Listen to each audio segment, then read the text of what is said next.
Thank you so much honourable PCC president Shri Gopal Jaitley ji, हमारे AICC secretary mister Tilak ji and media के भाइयों बहनों, आप सबको यहाँ पे बहुत बहुत स्वागत है। सिक्किम अपने आप 50वां स्टेटहुड 16 मई 2025 को सेलिब्रेट करने वाला है एंड प्रधानमंत्री भी यहाँ आने वाले हैं एंड हम पहले तो सारे सिक्किम के लोगों को बधाई देना चाहते हैं उनकी 50th स्टेटहुड का। एंड ये भी याद दिलाना चाहते हैं कि इंदिरा गांधी एंड कांग्रेस सरकार थी जो सिक्किम को स्टेटहुड देने का काम भी किया था, कांग्रेस का ये योगदान था। लेकिन अभी जो एसकेएम पार्टी भाजपा के साथ सत्ता में है 2019 से, वो लगातार रूप से सिक्किम को एक डिजास्टर के पाथ में लेती जा रही है। तो अभी एआईसीसी इंचार्ज होने के बाद हम यहाँ पहला विजिट है, अपने संगठन के जितने कार्यकर्ता उनसे बात किए, कुछ सिविल सोसाइटी ऑर्गेनाइजेशन से बात किए, कुछ बुद्धिजीवियों से भी बात की एंड कुछ चीज बहुत ही माने भयानक सा दिख रहा है जो अभी सिक्किम के साथ चल रहा है। मैं 4-5 ऐसे मुद्दे उठाने वाला हूँ जो हमारी यहाँ सरकार नहीं हो सकती, नहीं है, ठीक है, बट हमारी आवाज देश में है। Leader of opposition Lok Sabha, leader of opposition Rajya Sabha, Congress party एक अहम भूमिका निभाती है देश में एंड हर एक राज्य का, हर एक प्रांत का आवाज उठाने का काम कांग्रेस पार्टी करती आ रही है। सिक्किम के बारे में बताना चाहता हूँ, जो लिंबू एंड तमंग के सीट रिजर्वेशन का मामला है, आपके मुख्यमंत्री तमंग है, आपके यहाँ के जो मेंबर ऑफ पार्लियामेंट वो लिंबू संप्रदाय से आते हैं एंड बीजेपी की सरकार केंद्र में है, ये डबल इंजन का सरकार है। तो हमारा पहला क्वेश्चन है कि अभी तक लिंबू तमंग इनके जो जनजाति है उनको आप सीट रिजर्वेशन असेंबली में क्यों नहीं दे पाए। हमारा दूसरा सवाल है, जो 12 लेफ्ट आउट कम्युनिटीज है जिनको आदिवासी मान्यता मिलना चाहिए, वो अभी तक क्यों ये राज्य सरकार केंद्र सरकार चुप है। इसको कब आदिवासी मान्यता मिलना चाहिए, कब देंगे। सीएजी का जो रिपोर्ट आया पावर डिपार्टमेंट के बारे में, उनका दूसरा रिपोर्ट 1.5 महीने पहले आया था एंड ये असेंबली में टेबल है। इसमें चौंकाना वाला चीज ये कि आउट ऑफ 3,410 करोड़ 3,410 करोड़ में रेवेन्यू जनरेट हुआ था पावर डिपार्टमेंट का, मात्र 1,484 करोड़ स्टेट की ट्रेजरी में गया, स्टेट की कस्टोडियल फंड में गया है। बाकी 1,925 करोड़ कहां गया, ये गोले साहब बताए, क्योंकि ये उठने वाला है पार्लियामेंट में। आप जितना डबल इंजन सरकार करके आप रफा दफा करते जा रहे हो, इसका जवाब तो आपको देना पड़ेगा कि 1,950 रुपया गया कब। एंड बड़ी दुख की बात है कि सिक्किम ऊर्जा लिमिटेड तीसरा था, 60% स्टेक इन्होंने बेच दिया। रेवेन्यू कहां से आएगा। अभी मैं देख रहा था स्टेट का लोन बर्डन बढ़ते जा रहा है, कोई हिसाब किताब नहीं है, हेरफेर हो रहा है, करप्शन हो रहा है, भ्रष्टाचार हो रहा है। एंड सिक्किम की जनता, अब देश की जनता जवाब मांगेगी गोले साहब को कि आपका डबल इंजन डबल भ्रष्टाचार सरकार ये कहां आपका हो गया। एंड जो चौथी एंड सबसे महत्वपूर्ण इश्यू है अभी चल रहा है कि दार्जिलिंग और सिक्किम का मर्जर की बात हर जगह पे चर्चा हो रही है। ये बात कहां से आ रही है, कौन कर रहा है। क्या सिक्किम सरकार का ये नेतृत्व नहीं है कि इस पे अपने बात रखे और सफाई दे। ऐसे कभी संभव नहीं हो सकता कि सिक्किम के मुख्यमंत्री शामिल है इस साजिश में। भाजपा ने दार्जिलिंग हिल्स को बोला था कि परमानेंट सॉल्यूशन देंगे करके। क्या परमानेंट सॉल्यूशन ये है दार्जिलिंग सिक्किम मर्जर। 32 के 32 विधायक की सरकार, एसकेएम की सरकार इस बात का क्यों खंडन नहीं कर रही है।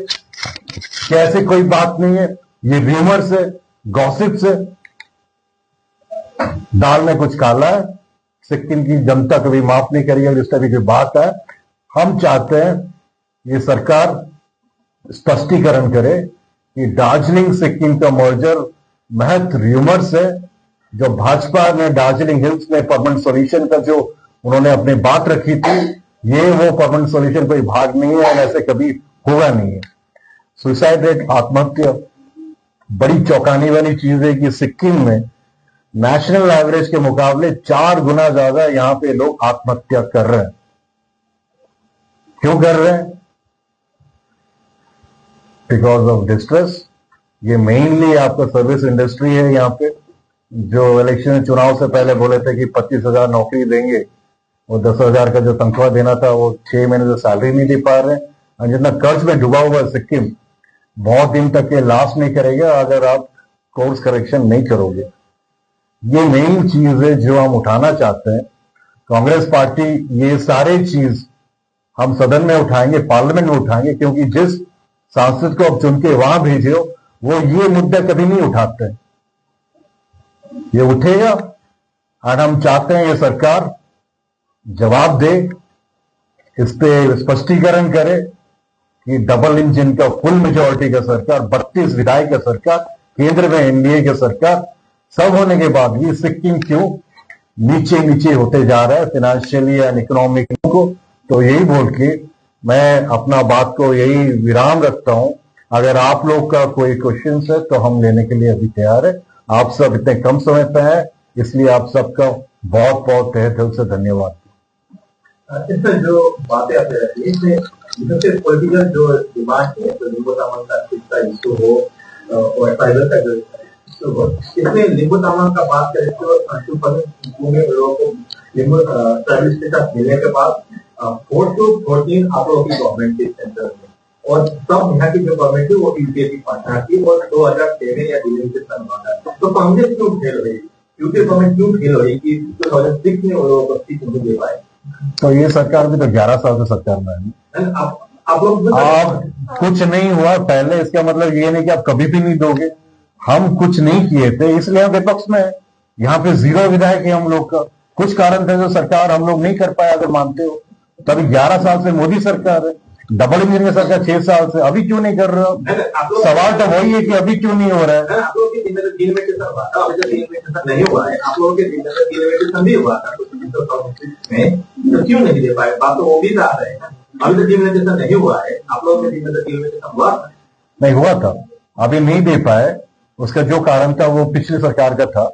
आज के दिन में इन लोगों को क्या प्रॉब्लम है देने में? हमारा वही सवाल है। ठीक है, हम लोग नहीं कर पाए कुछ कोई कारण से, इसलिए तो हम विपक्ष में है। अभी तो ये सरकार फुल मेजोरिटी, अभी दे दो आप, नहीं तो मना कर दो, हम नहीं देना चाहते। तो यही मेन मुद्दा है। लेकिन दार्जिलिंग का जो मर्डर का इश्यू आपने जो रेज किया, आप लोगों के पार्टी के यहाँ के पूर्व अध्यक्ष थे मनोज पटेल, उनका एक एलिगेशन है कि आप लोगों के पार्टी के नेता जयराम रमेश, तो अभी आप लोगों के पार्टी में नहीं है, गुलाम नबी आजाद, उन दोनों ने इस बचकानी करने के लिए उनको बोला था।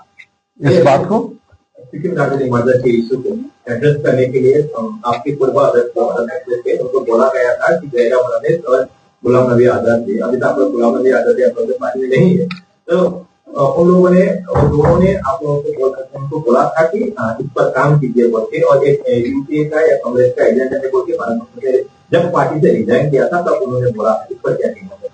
देखिए, जो उन्होंने कहा था तो उनके पास क्या तथ्य था वो मुझे पता नहीं। अगर आप चाहते हो तो मैं फिर से पता करके बोलता हूँ, बट आज के दिन में ये बात अचानक से उठ रही है ना। पिछले 5-6 साल से नहीं था, मतलब 19 तक नहीं था, अभी ये बात 1-2 साल से उठ रही है। तो अगर ऐसी बात नहीं है तो इस सरकार को खंडन करना चाहिए। आज उस वक्त भी हमारे कोई भी नेता जो अभी चले भी गए, कभी ये बात नहीं उठाया था। जो वक्ता हम लोग को बोलते हैं, आप इसके बारे में ज्यादा कुछ बोलना है तो अपने पीसीसी अध्यक्ष बोल सकते हैं, बट कांग्रेस पार्टी का कभी स्टैंड था ही नहीं है। इनका आरोप जयराम रमेश है, अभी भी आप लोग तो ये जयराम सर से आपको पूछना चाहिए, हम भी पूछेंगे, बट हमारा कभी था नहीं। हमारा मेन मुद्दा है कि इस बात को आपको खंडन करना चाहिए। इस बात को, बात अगर है कुछ स्पष्टीकरण करना चाहिए, खासकर सिक्किम के मुख्यमंत्री को करना चाहिए। यही हमारा रिक्वेस्ट है। त्यसमा अलिकति म गर्नु छु।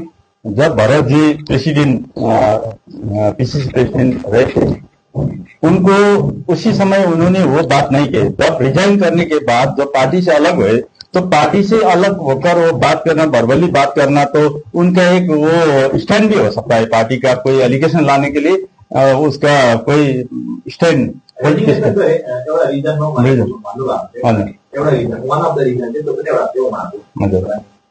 उहाँले अब हामी साथमा थियौँ है, साथमा हुँदाखेरि जबसम्म अध्यक्ष हुनुभयो उहाँ, त्यो समय उहाँलाई भनेको थियौँ, त्यो हामीसँग पनि राख्नु भएन त्यो कुरा।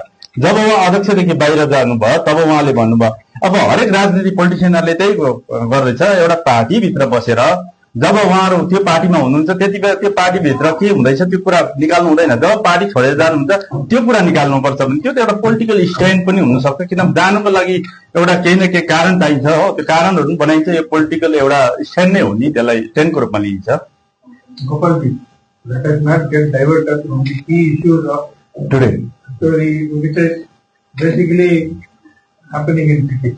65% of your population are below 45 years. What is the future for them? It is not about just political parties. The idea of forming the state was to benefit the people of Sikkim.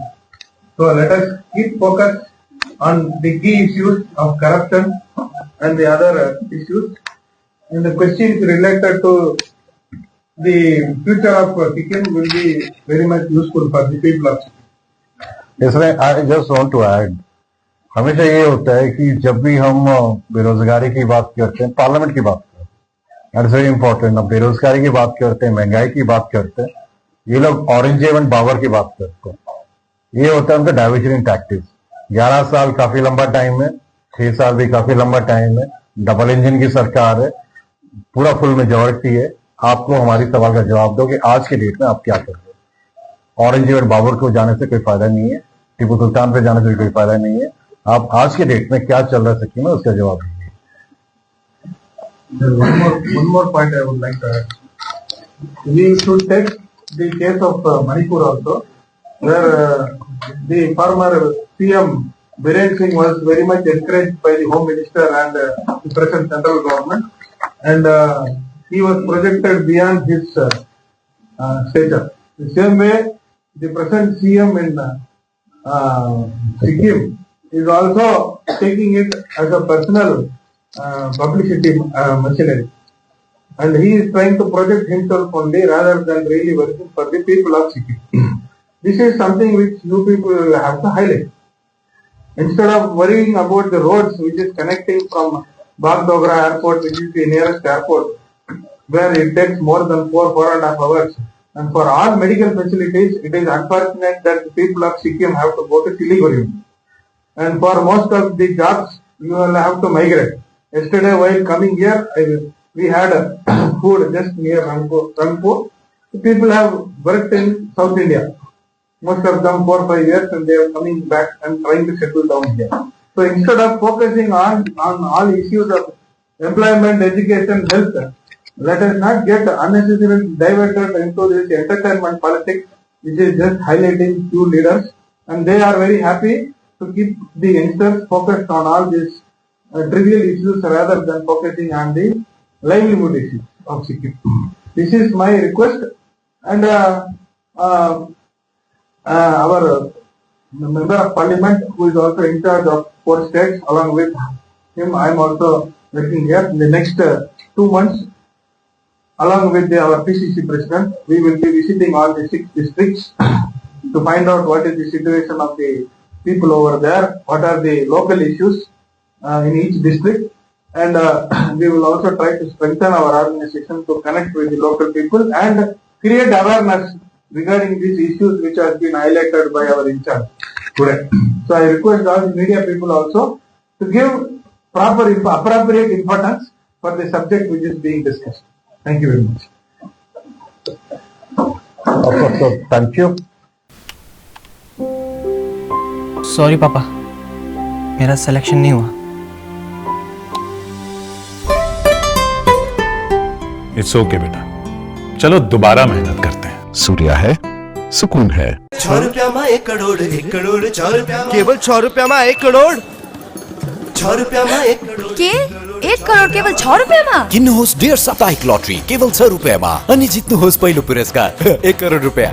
6 रुपयामा 1 crore, 1 crore 6 रुपयामा 6 रुपैयाँ। डेढ साप्ताहिक lottery, भाग्य बदलिने बाटो। बस Mukesh, thank you. के भयो तिमीलाई? खै सर, 3 तला सिँढी चढेर आएको, म त थाकेर मर्न आँट्यो। अचम्म छ तिमीलाई है, यो उमेरमा तिम्रो यो हालत छ, मेरो एजमा पुग्दा के हुन्छ होला भन त। यो खाऊ हो, एनर्जी पाउँछ। एनर्जी गमी सेवन गरेपछि म फिट छु। उपलब्ध छ सुमानी वेलनेसमा, first floor Sumani building, New Market, Gangtok. यति धेरै हेयरफल हुन्छ कि म त दिक्क भइसके। बाथरुम त एन्टी हेयरफलको दोकान नै भइसक्यो अनि मेरो शिर एन्टी हेयर नै रह्यो। त्यसपछि मेरो फ्रेन्डले मलाई रेकमेन्ड गर्यो सुमानी वेलनेसबाट hair gummy, packed with zinc and biotin from my hair. अब मेरो बाथरुम भयो एम्टी र हेयर हेल्दी। हेयर गमी उपलब्ध छ सुमानी वेलनेसमा, first floor Sumani building, New Market, Gangtok.